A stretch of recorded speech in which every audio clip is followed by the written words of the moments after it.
Kind of, sort of. Kind of, sort of. Okay. No intro today. Oh. Good morning. We're live. We're live in Wisconsin. Hey, this is Slide Your Money, where we help you to master your mindset and maximize your what? Money. That's what's up.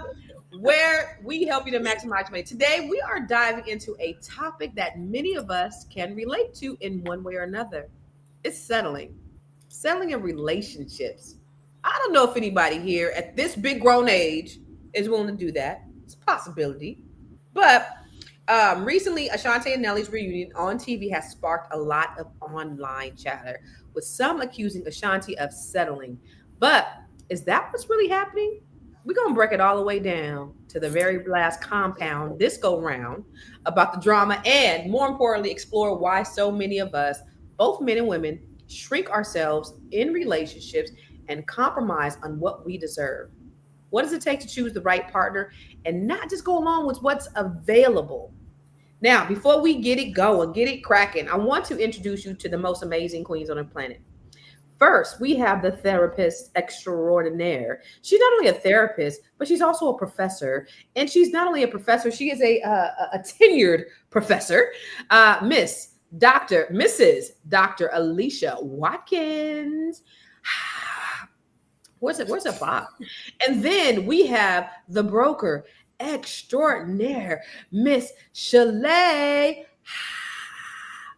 And then we have the brilliant, bring your brand, brilliant monetization strategist, my girl. She is a doctor, and she's not even an honorary doctorate. Homegirl is the real deal, baby. Dr. Lene, what's up? All right, everybody. So we are talking about Nelly and what the internet is talking about with Nelly and Ashanti and all the things. And so I guess what's happening is what I understand what's happening is folks are saying that Ashanti has settled. I guess she's a woman of a certain age, and people were saying that she's maybe desperate.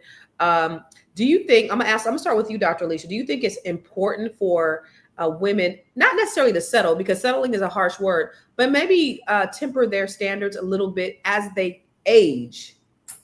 I don't know if temper their standards makes sense, but depending on how old you are, and if it's your first ride at the rodeo, or if this is you're exploring love for not the first time, but the second time, your expectations change, your needs change as you get older. So I think that it's okay for people to be in a relationship that works for them in that time.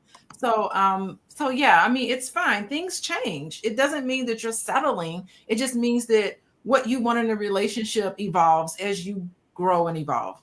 Okay. I can dig it. What about you, Chalet? Do you think that women should temper their standards when they become a certain age? No, I never think that you should temper your standards, because a standard is a way that you're showing people how to treat you. So I don't think that you should temper your standards. I absolutely agree with Dr. Alicia. I say ditto on everything that she said. At different stages in your life, you need different things. You want different things. You see things differently. And what was great for you at 30 may not be great for you at 50 and 45. So I think that we should never temper our standards, but we can look at our expectations and look at the things that we need in our lives at that particular moment, and then move forward in that direction. Okay. I can dig it. So, okay, maybe I'll change the word. Should we, Dr. Lene, adjust our standards as we get older? And we are a woman of a certain age, and we have these expectations. Should we be adjusting things? Should we not require as much as we did maybe when we were 25 or 30? I think it's the words require, adjust, standards. Those are they're like trigger words, right? I think I like Dr. Alicia's word with evolve. I think we evolve. When you're in your 30s, you learn more about life. You learn more about yourself. What you require, what you need changes, right? The core of who you are and how you want to be loved, those things won't change. But for me, does he have to be 6'4" when I get older? No, fine. He could be 6'2". You've adjusted your standard. Then you've adjusted your standard. Certain things, yeah. But So I used to be saying you have to be this tall to ride this ride. But as I get older, I'm not wearing 4-inch heels anymore. You know what I'm saying? I'm 5'9" barefoot. 4 inches put me at like a good 6 feet, 6'1". So in order for you to have a little height, I mean, you gotta be 6'4". Well, I don't wear 4-inch heels anymore. So I'm running around here 5'9" almost every day. So as long as you're a good 6'2", we can make it work. Like, so things happen, things shift. Things that used to be, financial. Maybe when you were younger, he had to do this, but now you've got established, you make a little bit of money. So just, I think there's evolution. I think there's adjustments. I don't think it's lowering. I think you just start balancing out. When you're young, you're listening to social media, you're listening to TV. He got to do this. He got to have that. He got to, and you can only be like, those aren't even the important things. Right. You don't know that until you get older with wisdom, right? So I think it's like the words can be kind of a little bit triggering, but I think as you age and you get wise and you get wisdom and you better understand yourself and who you are and what you really need versus what you want, there starts to be like this awakening and this balancing out. But I don't think you're lowering your standards. I think you're kind of just coming into alignment. Okay. So the internet says Ashanti is settling for Nelly after the new show airs. For those of you who just tuned in, and that's what we're talking about today. But staying right there, Dr. Lene, what is settling? I think settling is when you go outside of what you really want and desire. So to me, that's what settling is. Settling says, I want 5, and this person is only offering you 3, and you're like, fine, okay, I'll do 3. I think that's settling, right? I think that if you say 5 is where I would like to be, but I'm open to going to 3 if I find the right mate, then you didn't really settle because you already had that flexibility, right? Mm-hmm. To me, settling is when you are going outside of your boundary. You're taking something that you do not want. You've held this position for X amount of time, and then this thing comes along and it's all that's available to you. So then you have to lower your expectations or whatever it is that you want to take this thing. That's when you settle. But if you're flexible, if it still works, if it still makes you happy, if it still gets you where you want, did you really settle, or did you find alignment with what you wanted? Yeah. Because sometimes what we want and what we need, they look differently.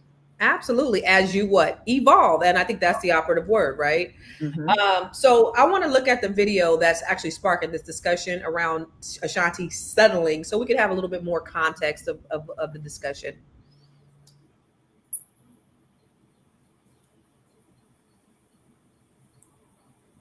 We don't hear. Oh, there we go. Together. The wife and mommy side of me is like, let me call Live Nation because I don't like this at all. Now, the wife side of me and mommy side of me is a little sad. Daddy's going to be gone for a long time. I think it'll be fine. Just the baby. It's a lot. Well, it's all you. I ain't going to even lie. I ain't got nothing for him. Absolutely not. I know. Until he can say, I'm hungry. Until he can say, I need to use the bathroom. It's going to be a lot easier than that. But as soon as he started walking, I said, enjoy it. Because as soon as he gets to walking and talking, he went to crew. I'm trying to understand, how is it that you sneak through when he starts crying? Do y'all really be up at night? I heard about it. You know what? I'm split about his tour. My first response is I'm super happy for him for putting it together. The wife and mommy side of me is I'm split about his tour. That's funny. So what do you think about that clip? Because he's like, holla at me when he start walking. I'm not changing no diapers. I will say this. It's a lot of men like that. I was about to say. Yeah. So, I mean, is that the thing that's the relationship killer? Because he don't want to change no diapers? I mean, I have my baby on my titty all night. So, and I was the one getting up. That didn't bother me as the mother because those maternal instincts kick in. But that's just me. What do you say, Shalay? It won't work. Me and my house, we gonna serve the Lord. For me and my house, okay? My children's father did everything, and that was a requirement for me, but it wasn't ever something that I had to say. And I get it that you guys are saying like some men just don't do that. If he was one of those men who's like, I'm not going to do that, that would have been a problem for me. When you're a new mom and you're postpartum and you're hungry, you're breastfeeding, you're emotional, your hormones are everywhere, you need support. And I can't imagine if I didn't have him to support me in the way that he did, how much resentfulness I would have held against him, and then also how much harder it would have been for me. I think that that's super selfish for him to just be like not willing to step up. I'm not changing diapers. I remember the first 1 to 3 months of both of my daughters and barely getting any sleep. Okay, these babies crying and everything. I'm holding the baby, she falling, and he's catching her. Like, I can't even imagine. So I think that that was like rude. I think it was rude. That's a conversation that needs to be had prior to procreating, I think, so you can kind of understand where the values lie. But what do you think, Dr. Alicia? I think when a lot of men become fathers for the first time, they get to they're insecure. They're scared about making a mistake and getting it wrong. Maybe he's saying that. I mean, they don't explore this further in, Maybe Nelly got grown ass kids. But the thing is that, yeah, he has grown children, but maybe he hired somebody to care for them during a time where it was nervous from him. Maybe it's a cultural thing where, he may sound dismissive on the surface, but I'm wondering if this is like, he's anxious about showing up right, about detaching himself from a role that maybe it feels too uncomfortable for him. I think many men and fathers see fatherhood like they're unprepared and inadequate in some way for newborn care, and the stress of doing it wrong, not knowing what to do when a baby is crying. Yeah, it makes me sweat, and you're not sure what to do. And I don't know. I think it just, maybe he's trying to make jokes out of something, and he's just really being funny. Who knows if he's serious or not? But I just think that, he's focused on the provision of money. I'm gonna give you the type of money that you need to help you, but my presence, I can't give that to you right now. I don't know. I'm trying to put myself in the mind of what Nelly could mean, because he clearly loves her. There's a lot of love between the two of them. I mean, we saw a lot of that there, but I'm just wondering if it's just bringing up some anxiety. And of course, she's asking for connection. She's asking for help. She wants to have this family, and so they are having this conflict about what to do with these parenting roles. And of course, some of it is cultural as well. Yeah. I think that's the point. She's asking. Like, it's different if you are naturally insecure. I don't know what to do. Oh my God, I'm scared. This is my first child. I don't know what to do. But she is obviously asking for that support. And he's like, you got it. You on your own. That's rude. What do you think, Dr. Lene? First, I think is their business. That's my very first opinion is that's their business. But since we're talking about it, my second opinion is based on what I know of the two of them, they have had long and drawn out conversations about their life and their future, how not to repeat the past mistakes. And I think somebody over here Tia said, when I watched the show, he said that they had already discussed this. And so what I think is, she is older. He is older. He already has kids. He's already raised his kids. He already been there and done that. This is really for her. This is her experience, for her to have a baby. So, I was thinking, you know what I'm saying? So he's like, yo, you did what you wanted. You got it. Like, right. You know what I'm saying? He's not saying, I'm not going to be a parent. He's saying, this is your part. Your part is here, where you wanted this, and this is what it is. I have a tour over here. I'm about to run and play this tour, and I'll be in and out when I can be in and out. What can he do right now, except for stay up with the baby at night? But the reality is, she probably got a nanny. Like, what do you really want him to do? Right. All of it. Right. I already got kids. I'm doing this for you. You wanted the baby. I'm going to be here. We're going to be a family. We're going to do all the things. But right now, I don't got no titty. What you want me to do? Right. You have to get up in the middle of the night with the baby. I don't know what you want from me. I'm about to go up here with the St. Louis and do my whatever the thing is that they do. I don't know. I think when you go into these types of situations at this point in your life, you have to think this all the way through. I'm not saying that she's settled. I'm saying that she found her soulmate. They found their way back to each other. She want to have a baby late in life.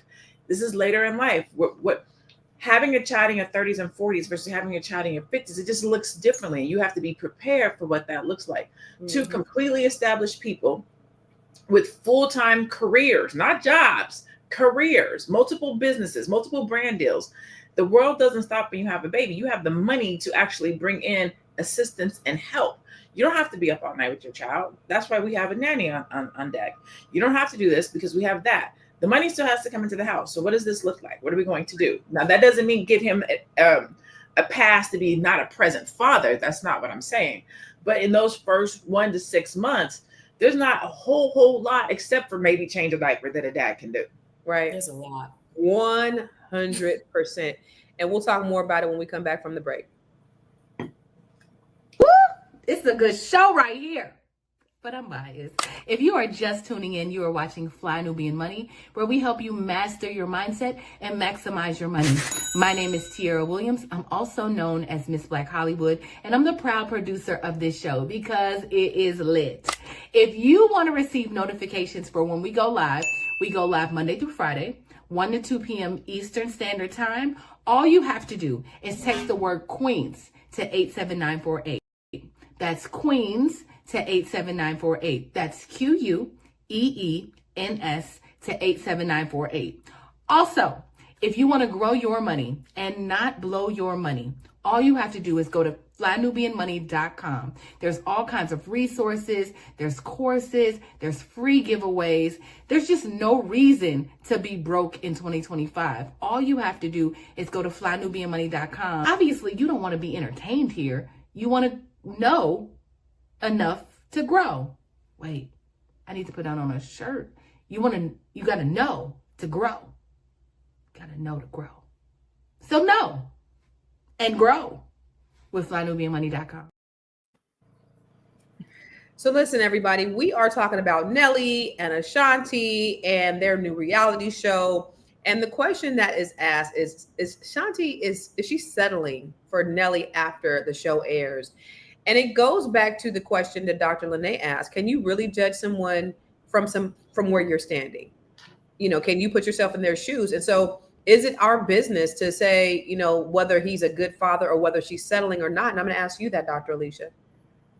I wouldn't be too quick to say that she is settling. I think that what was missing between the two of them and that little bit of dialogue that we saw, what was missing is real listening, because I think what she was really asking was a negotiation. Like, is it possible you can delay your travel tour when for a little bit? Like, they should have had that conversation about how she needs some emotional support. It's nothing like having a baby and being left by yourself. You feel really vulnerable and insecure, even though you have money for a nanny. I think she's asking for emotional support.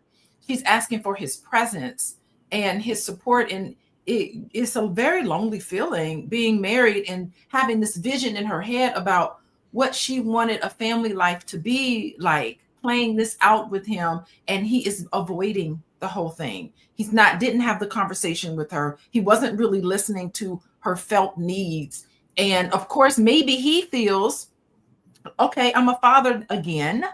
I feel my role is to provide financially. So when I go on tour, this is my way of providing. There was a conversation that should have been had between the two of them that was missed. Yeah, and I think we don't know that, though. We don't know that there was a conversation that was missed. We're making an assumption that it was missed. They could have already had a snapshot. But what we saw was a dismissal of each other's feelings. Yeah. But not that they didn't have the conversation. Okay, so whatever the conversation was, the snippet says that they did not. If they had that conversation about emotions, about what we need, we would not have seen that displayed. But here's the thing about that. They snip that stuff to be that. It's meant to be salacious. Yeah. And if I could say, sometimes what we do as women is we will say one thing, and then when it happens, we want something different. So perhaps they had a conversation about what was getting ready to happen. And then when it happened, she's like, but I want you home with me. Girl, if you don't sit down and take your titty out and feed the baby and shut the hell up and wait for that man to get back from tour. Like, women have done it for hundreds and thousands of years, have been the ones to take care of their babies. I was breastfeeding 3 back-to-back Like I was pregnant with one, breastfeeding the next. I had 3 babies just on me all the same. Like we just do that as women. We're built for this. So That's very dismissive of her that's emotional my opinion. needs. That's my opinion, though. As a woman to woman, this is what we do. This is why maternal instincts. Like before I had a baby, I had no maternal instincts. I used to fight kids. I was rough. The moment I had a baby, my maternal instincts kicked in like that. I don't know where they came from, but that's just what happens when we have babies. And I think that's what happens. I think she's whining. It's one thing to have maternal instincts, but it's another thing to also be like, and I need help. And I want, and you got nannies, and I need, and you got your mama, support. and you got all these other not have had the conversation, but that still doesn't mean that, oh, okay, you can. I'm okay with you just dismissing this whole thing. Now, if they had the conversation, he was like, look, this is for you. You're gonna get pregnant. Everything is on you. Then she went into that knowing, but we don't know. These are also absolutely we don't know. We don't know, right? So we can all make the assumption. But I feel like she's asking for something, and if you're with someone and you love them and you care about their well-being and they're asking for something that they need, for you not to, and I haven't seen drop the show. Everything. Drop everything and go not everything, and but for you not to even listen and take into account what she's saying that she needs. And like Dr. Alicia said, I think it's more of the emotional support. She wants to know he has how many kids. I don't even know how many kids. So again, this isn't his first rodeo. And Dr. Lene, you're right. Like when you get into your 50s, okay, he's like, I don't want to be doing this and this and that. Maybe his bones are creaking. I don't know. But the thing is, she's asking for it. And she'll get over it. He's like, oh, this is just another walk around the park for me, and this is new for her. So let's I understand both perspectives, but I think there needs to be some kind of compromise. Let's say they did have the conversation. We're gonna play devil's advocate. Let's say that they did have the conversation prior, right? Like my clock is ticking. I know you have X amount of kids. I still want to have a kid. Let's have a kid. He's like, okay, cool. You know, I've already been down. I've done this before. I've been down this road. She's like, it doesn't matter. I got my mom here. We got support. We got nannies. It's gonna be okay. He's like, all right, cool. Let's have a baby. She has the baby. Those maternity instincts kick in. She's like, well, I changed my mind. Now I need you to be here. Right. That's what I'm saying. Now what? Women do that. It's okay. I just want to say, even here, present. Even if you change your mind, then he's supposed to drop everything now, and now he's insisting. No, I don't get. But is that what you? I haven't seen the show, but is that what she's saying? If that's what she's saying, that's wrong. But he's still got to do what he has to do. Even if he wasn't this big rapper, if he was just a man in corporate America and he was out, you know, slaying dragons, and he was going to his corporate job, and she was a stay-at-home mom, the expectation is not for that man to be up all night breastfeeding the baby or feeding the baby. It's for the woman. That's what she's asking. But anyway, let's go to the next video. I'm gonna say this: Ashanti settled for Nelly. She settled for Nelly because there is absolutely no way that she, Nelly, her mama, or whoever else is gonna sit there and convince me that sis is actually happy being with him, because you're not in a real marriage, or it seems like a real cohesive partnership where both of y'all are doing work in the relationship. In fact, he barely participates in the relationship. He already ran down the rules and explained to her that when she have that baby, I'm not getting up in the middle of the night. I'm not changing Pampers or anything. This is supposed to be your wife. This is her first child. You ain't new to this. She is. And you can't support your wife during postpartum. Make sure she's well rested and getting her rest, because the baby's already going to be attached to her. She's breastfeeding. And you can't get up to check on your child or to change diapers? You could tell that she was bothered in her response when she was like, I just think that's like kind of fucking, you could tell she probably wanted to cuss him out. I think that's kind of whack that you could just sit there and sleep through a crying child and not want to get up and get your own son. That's what she should have said. Nelly is a real piece of work. And it's like the audacity, because this girl settled for you. And I feel like in a way it was because of what people were saying that made her say, well, I'm spinning the block. He's familiar. He's a familiar place. So I'm going to just land here, right? Because y'all was talking about her being in her 40s, living her best life and being child free. Like that was failures for her as a woman. Now it makes all the sense when her sister had put out that like cryptic message about how, I guess, you know, the pressures of societal norms and like trying to fit into society with a husband and a wife and that cryptic message her sister put out makes sense now, because now you get to see that this relationship is a mess, and I don't think they're going to make it. This is not going to be an everlasting marriage, because Nelly is about to run that girl into the ground. When I tell y'all, give it a year. If y'all don't shut the hell up, having ridiculous. I hate the internet sometimes. I swear I hate the internet sometimes. Stupid. Giving advice and opinion about shit don't got nothing to do with them. That part. And they don't even know what they would do in their own life if it was presented to them. Exactly. You're talking about folks whose tax bracket and monetary situation is way higher than yours.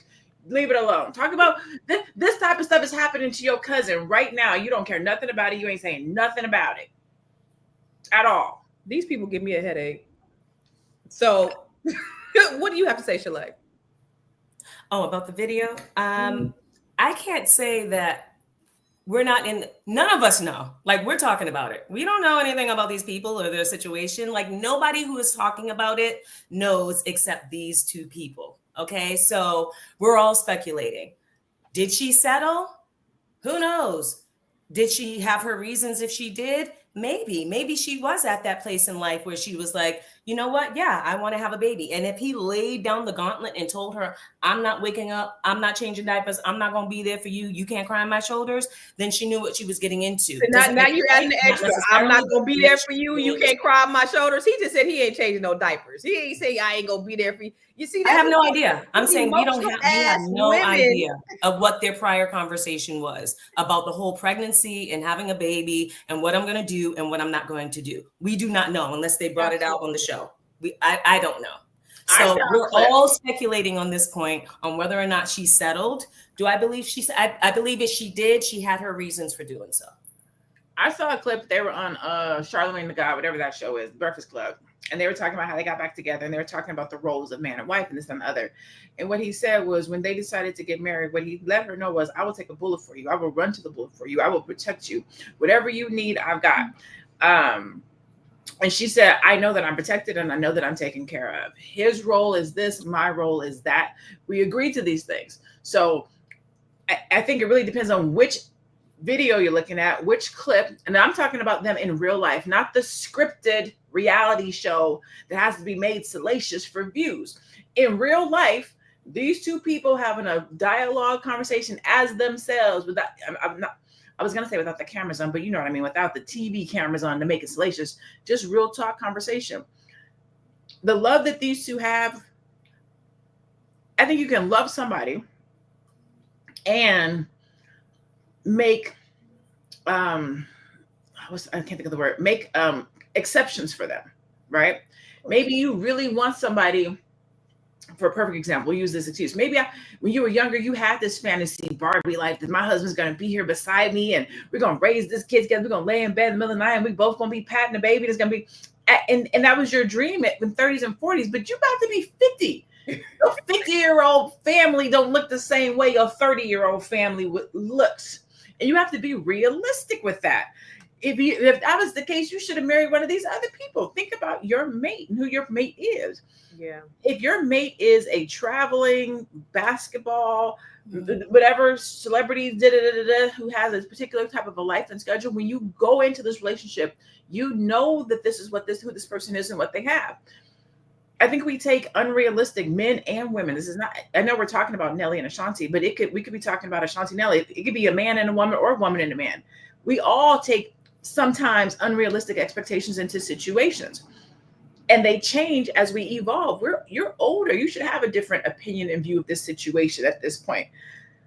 But I don't know. I'm more realistic. I don't get caught up in like the fantasies and stuff. Like, this is the situation. This is what's been here. And how are we going to deal with this right here? I know this is what I thought it was going to be. And I know this is how I planned for it. And I know this is how I dreamed it. But this is where we are today. We didn't get married in our 20s and 30s. We got married in our 40s and 50s. You got 6 kids. We got da-da-da. What does family look like now? How are we blending this now? Where's his other kids at? Yeah, grown, probably with their own kids. Grown.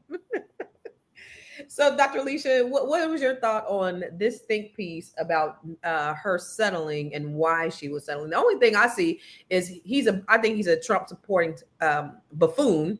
That's the only thing that I don't like about Nelly is his political stance and him coming out and standing on top of the business. I don't even know how I would cringe sitting next to him with him being as vocal as he is. But as far as whatever they got going on in a relationship, like what are your thoughts on her settling?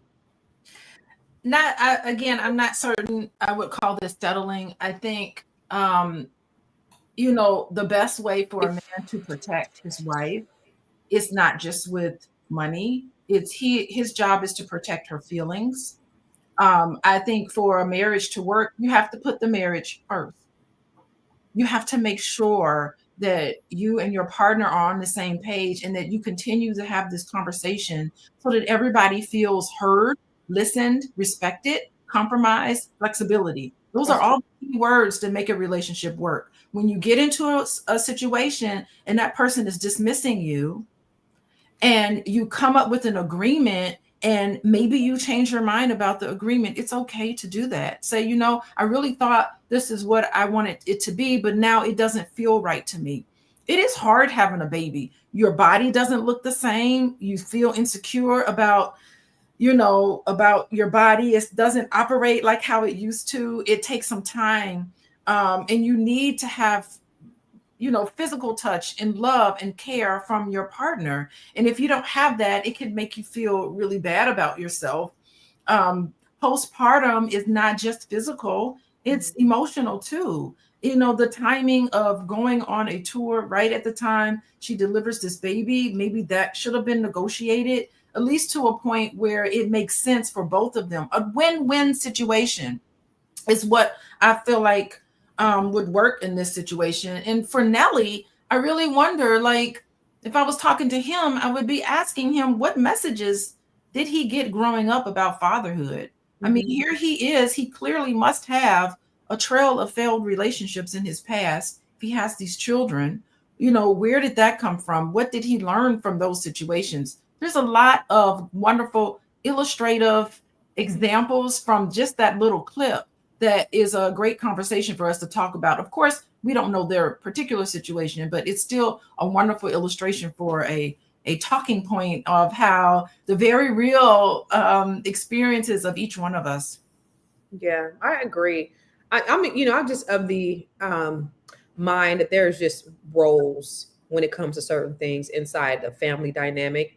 And although, when I was married, our roles were very different, in terms of like breadwinning and all that stuff. Like I find as a mother, my responsibility is to nurture and take care of those children, those babies when they're babies.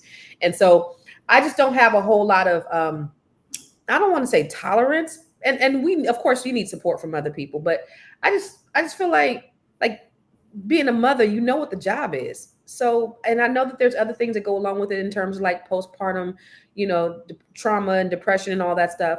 But like, you a mom, get up and feed the baby, change the baby, take your ass back to sleep, and you have help. So that's how I feel. But we'll talk more about it when we come back from the break.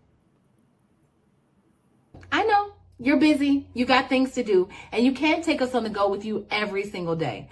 Good news for you. We are now on Spotify. So if you can't watch us, now you can listen to us on Spotify.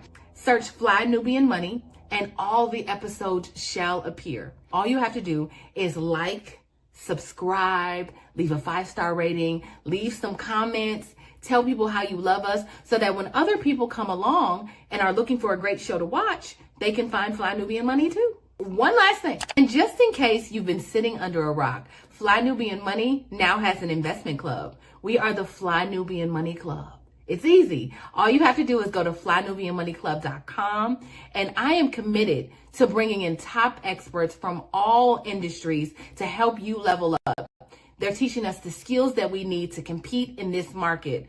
We often say that nobody is coming to save us, not the government, but guess what? We're coming to save us. I'm coming to save you with the Fly Nubian Money Club. So listen, all you have to do again is go to flynubianmoneyclub.com. We have a 30-day free trial set up just for you, just for those people that are struggling. Even if you ain't struggling, you ain't got to struggle. I'm coming. Okay, let me stop playing. I'll see you soon. I don't know if y'all know, but Trump's big beautiful bill just passed by Yeah, one. I knew it would. I By knew it one would vote. It pass. was a split. It was split, and JD Vance was the tiebreaker. Who what JDB? Yeah. I knew it was gonna pass. And this is a very sad moment right This now. is a very sad moment. What's going to happen to our Medicare, Medicaid? Like, there's so many things. It's So the many that unknowns. bill is a war on Working class. citizens. Mm-hmm. Yep. Absolutely. Yep. Wow. That's terrorism. It is. Yeah, it is domestic. I'm sorry, It's I don't know. political. It's political terrorism. It really is. 100%. Oh, Let's go ahead and go to the next video. So I just finished watching Nelly and Ashanti's show, all episodes 1 through 8, and let me just say this. I got a few things. Number one, why would y'all spin the block and get back together knowing that one of the things that broke y'all up the first time was the distance? And if that distance issue is still an issue, why would you? And then y'all had a... You knew that neither of y'all wanted to move to the other state, and that was a problem the first time.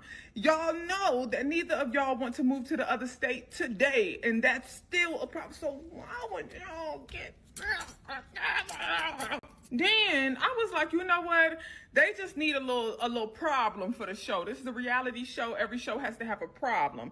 So him being the grumpy old man, I'm tired of this, baby. I don't get no attention. Daddy don't get no love. Nobody cares about that. I thought that was just like him feeding into the grumpy old man narrative because the show needs a problem, so he's creating a problem. But he means that. And I realized that he really meant that he was jealous of that baby, and he really meant that he wasn't going to help with that baby in episode 7. When they sat down at the table, he said he wasn't changing them baby diapers. And it wasn't him saying that, it was her response to it. When she said, I don't understand how you could sleep through the night when he's crying. How do you sleep through him crying? And she clearly was dead serious. And even when he tried to crack a joke, he was like, oh, y'all be up in the middle of the night? Ha ha. She was like... How? How do you sleep through his cry? I said, that man got 5 kids. And he said he ain't changing no.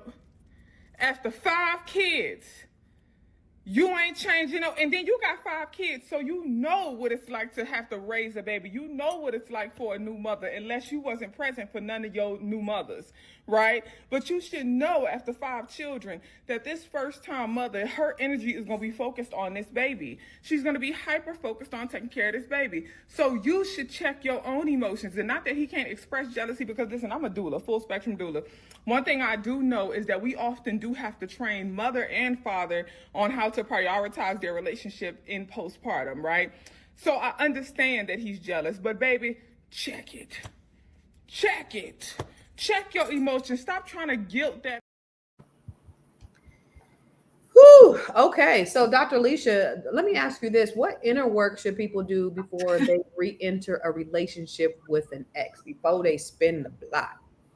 Oh, I forgot about the fact that she went back to the ex. They dated and she went back to him. Yeah, I mean, if you're back with an ex, I think it's important to seriously have a conversation about what happened the last time you were together and what were the issues that brought you apart. Because sometimes if you get back with an ex, you have amnesia, you forget. And then finally something happens and you're like, now that's the reason why. Yeah. And did they just run past these conversations that should have been had? Are they struggling to get on the same page? Do they need to really listen to what each other is saying? What discomfort, if any, does he feel that this helpless little baby is crying in need of something? To ignore that, what does that say about him? Like, can you put yourself in a position of empathy with a child who can't vocalize what's wrong with them? At least try to figure out what it is. Does he know anything about child development, how it's important to have caregivers, and especially the father? Yes, the father too. Responding to a child to create the bonding experience. What was his bonding experience with his own father? I mean, these are some of the questions that I think he needs to have. He needs to kind of come into contact with. Was he himself dismissed as a child? What did that feel like for him? Does he want to impart that on his own children? Or is he just playing some scripts in his head? I mean, I really would like to see them have that conversation. It could potentially be a wonderful opportunity of settling a conflict on a reality show and giving us wonderful illustrations on how a couple can overcome this conflict. Yeah. So, Shalay, when we talk about like settling, because that's the word, the operative word of today's topic, but we all said like settling is just a no-go. So let's say somebody's shrinking. Like you have you have 2 daughters? 2 daughters. You have 2 daughters. Mhm. So what do you say to your daughters about, once they get into relationships and how to not shrink or how to walk upright? Did you say shrinking? Shrinking. Mm-hmm. So my daughters are 2 and 8, so we haven't gotten there yet, but I have been having very conscious conversations with myself. We're all operating from some sort of programming. We're all operating from our individual triggers and traumas and everything in relation with other people. So even from what we know, right, we get into conflicts in our current relationships. And when I do get into that, and after the dust has settled, I do personally, like internally, try to be like, okay, now what happened there? And I have thought about like, how would I want my daughter to feel in that moment? How would I want her to show up in that moment? And how would I want her to keep her power and also be able to be empathetic to the other person and compromise? And these are hard questions because most of it is played out in practice. Like we can sit here all day and have the conversations and everything, and that's great. We need to be having these conversations, but the reality of it is you can have conversations, and then when you get into that situation, there's so many nuanced variables that can happen or do happen in that actual situation when it happens to where you thought you would say this or do this. It's kind of different. And you maybe need to move another way, and you may not have the tools. You may not know how to work through that. So for me, and what I want to impart on my daughters is always coming from a place of maintaining your power and not shrinking. That's something that's big. Maintaining your power and not shrinking. And how is this really making you feel? When you're in a relationship with someone else, there's always going to be conflict. You are going to bump heads because you're 2 individual human beings. You're 2 individual people with a whole set of pasts, right?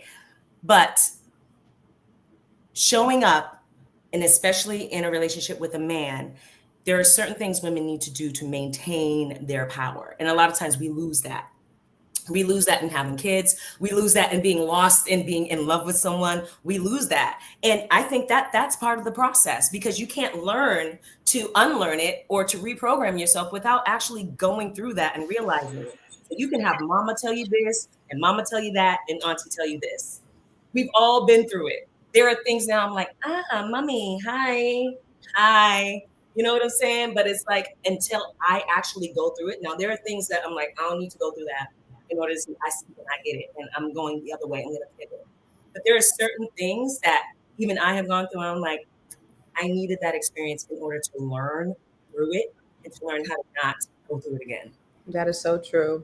Yeah. So before we go to our next video, Dr. Lene, I was thinking about you and you and your big, bold brand, realness, 6, 7 figure, blah, blah, all the things, all the credentials, the doctor. Now she's wait, did you go to Harvard? Where'd you go to Cornell Brown? Where'd you just go? Cornell, just went to Cornell, just got all your certificates. All the things that you've accomplished as a woman, as an intellectual woman. And I know you're dating somebody now that matches your energy, but have you ever, being all that you are, ever felt like you had to shrink to be in a relationship with someone, or maybe someone felt insecure and you just had to just a little bit just to make them feel a little bit better about themselves? I don't know how to shrink. Ooh.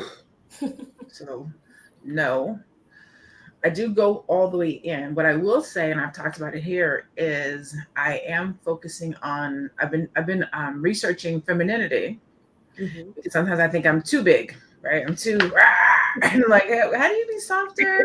You have to say it like that. You know what I'm saying? So, but I don't consider that shrinking. I consider that evolving still, right? I want to be a better version of myself. I want to be a softer version of myself. How can I've taken off alpha. I don't want to be an alpha woman. I don't subscribe to being an alpha woman anymore. I'm a strong woman. I'm passionate. I don't use alpha terminology. But I did want to bring this up because I did look it up. Nelly has 5 kids. Okay. So he has 5 kids. 2 of them are biological. 2 of them are from his sister who passed away in 2005. And then the second one is the one that he has with Ashanti. So he only has 3 biological kids. The other 2 children he adopted because his sister passed away. So I wanted to make sure that we clarify, because I know I kept saying 6 kids. So I wanted to make sure what it was. And then I had to look and see, because Dr. Alicia brought up what were these felt relationships. And so I wanted to see what the difference was. The 2 kids that he had, they were way earlier in life. When he was younger. And then he didn't have any kids. The next 2 were his adopted, and then he had the one with Ashanti. But I don't think you should have to shrink, especially for somebody like me who is a very big personality. I am opinionated. I'm a Virgo, so I operated from a spirit of perfectionism. Things have to be right.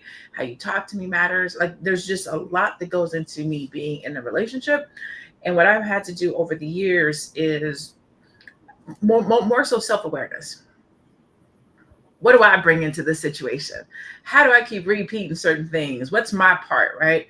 I'm looking at what other people do too, but I'm looking at, what are my triggers? What are my daddy issues? What are my this, that, and the other? And then how do I fix me? Because I can't fix somebody else. So what do I need to fix for me? And then how does that energy match with somebody else? Now, I say all that to say this, and I've said this in this podcast, I am spinning the block, right? And so what does that look like? A lot of conversation about what went wrong the first time. A lot. Did I say a lot already? Smart. Because you re-trigger. I remember you did that before. Are you still that same person? Like certain things that come up, and I'm like, why do I feel like I'm 11 years ago? You know what I'm saying? So you have to have, there's a lot of that kind of conversation that happens. But what happens is, because of the familiarity, those conversations are easier. It's not like the first time around where you don't know this person and you're fighting for grounding. At this point, we don't have time apart. We've done grown. I know who I am now. You know who he is. So when we have these conversations, they're very, what's the right word? They're very intentional. We listen and we hear. Yeah. Boom. We try to get to the bottom. We don't always agree. Yeah. But we can be like, okay, I agree to disagree on that one. You saw it from your way, I see it from my way, but I heard what you said. But this is how it affected me, and this is how I thought it. Or to be like, I didn't know you thought that. I thought this. No, I thought that. Oh my God, that's why I did this. Right. So it's understanding, but it allows you to have a deep relationship where somebody else might say you guys are settling. It's not. We have a better understanding of who we are and where we are, and what we better understand that. If you can go back and look at your 20-year-old dating self, what you thought versus your 48, 49, 50-year-old dating self, you would have popped yourself in here like, why would you say that? What were you thinking? Like, you didn't know nothing. Trying to have a relationship versus how we are today, and we get to see a person is just different. Yeah. I don't think you settling your second time around. I think you just are more aware. And I think people think that compromise is settling. And with all relationships, there has to be some sort of compromise. You have to give little, take a little. Like, it's not all your way, my way, the highway. Like, if it was that way, nothing would ever happen. So if you use the term settling, and if you're talking about compromise, because some people don't believe in compromise. Some people think, no, this is how it should be. And that's wrong. And I know, Dr. Alicia, you can speak to that, but we'll talk about it when we come back from the video. I mean, the video. Ladies, never, ever let a man play in your face twice. So I've been watching the Nelly and Ashanti show they have on Peacock, and woo-wee, I think it is a cute little show, but all I'm seeing is red flags, red flags, red flags, okay? First of all, this man says that he doesn't want to change his son's diapers, and then fixed his mouth to say, I'll give you the world, but I'm not changing no diapers. You know what he's saying? You know what he's really saying? Is that I will not be emotionally available to you. I will give you everything materialistic, but you will not have 100% of me. Now, I'm like Ashanti. I don't necessarily get into politics either, but if you're going to do something that you know is detrimental financially and detrimental to our marriage, and you still go along with it, that's a deal breaker.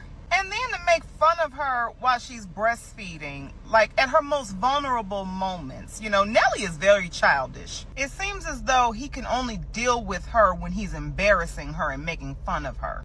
And that's what I've been noticing lately. Like, all he's been doing is just saying things to just embarrass her. And I know, we live in a world where all of that is cute and all of that is fun, but it's nothing funny about your partner belittling you, especially in your most vulnerable moment when you're breastfeeding to feed y'all's baby. You have to be very careful when you decide to go back to your exes. It's all cute and lovey-dovey and y'all rekindling, but he's going to reveal himself. He's going to reveal himself eventually, and he's going to remind you of why you left him in the first place. By that time, it's worse, because now he knows that you will tolerate anything. It's going to be 10 times worse than before. And let me just tell y'all, he ain't sleep. He is not sleeping through that baby crying. He is under the covers with his eye poking out, wondering if she's going to get her ass up and go feed their baby. Ain't nobody sleep through all of that. Stop it. All I'm going to say is I hope they don't come with a season 2. Might be worse. Yeah, I agree. I agree with her. Tell me about it. No, I mean, she's right. It's him not being emotionally available to her. And I think that's what it takes. I got all of that out of that clip. It takes, yeah, I did. I'm agreeing with what she's saying, because that is what she's asking for. It takes a level of maturity. I think Nelly can get there. I always have hope that Nelly can get there. Maybe in the show they introduce some sort of intervention. I couldn't be a producer on this show because I would be like trying to help people. I can't see a train wreck happen and sit back and not say anything. It does make you wonder if maybe Ashanti jumped into this relationship with a sense of urgency and pressure on herself to be a mother and didn't quite think about think about all these other things. There's clearly love between the two of them, but love is not enough to get married to somebody and have a child with them. But I think it's a good foundation. I do have hope. I mean, I don't want to not have hope with the relationships. I think that you'd be so surprised how, as a couples therapist, you'd be so surprised how relationships turn and people grow up. And sometimes we put out messages that cover up how we feel inside. Our own insecurities are covered up so much. And it's interesting because women are really responding to the interaction between Ashanti and Nelly. Maybe it's a projection. I mean, some of us have stayed too long in a relationship before. All of us have done that. And so maybe we see this happening and we see ourselves in this scenario because maybe some of us have been there. So that's why we're just reacting so strongly to it. There is so much. By the way, I haven't seen the show and I am going to watch it this week for sure. I may try to pick it up too. Yeah, it's my number one thing on the list. Oh, it was good. He seemed like a good father back then. When I seen it, I liked it. I remembered sort of. So yeah. Shalay, what do you think about what she said? I saw you nod your head too, like in agreement with the stuff you were saying. I do think, and again, I haven't seen this show, so I've got to watch the show too, because I'm hearing some things like, oh, they live in different cities and he is jealous of her and jealous of the baby. A lot of red flags popping out, and I just need to watch the show. But I do believe it. I can't even imagine laying next to a man and the baby's crying right there, and that man you can hear it. You can hear it. And there's no way you're not getting up to be like, oh, my child, that's your child too. So I do believe that he's trying to, maybe it's out of spite. Who knows? I don't know. I don't know their situation. I haven't seen the show. But it seems like he's withholding emotional currency from her. That's what it seems like to me. Yeah. What about you, Dr. Lene? Flabbergasted. This is why ridiculous. First of all, if the man is childish, that's her man. Who cares? Like, why are we sitting What around we're talking about other people's shit?